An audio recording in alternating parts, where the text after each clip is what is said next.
الرحمن علم القرآن خلق الإنسان علمه البيان الشمس والقمر بحسبان والنجم والشجر يسجدان والسماء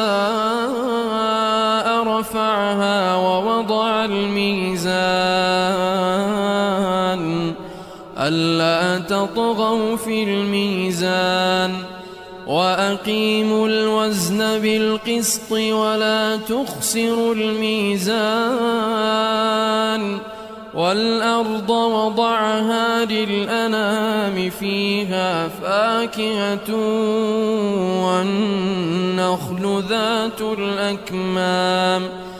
والحب ذو العصف والريحان فبأي آلاء ربكما تكذبان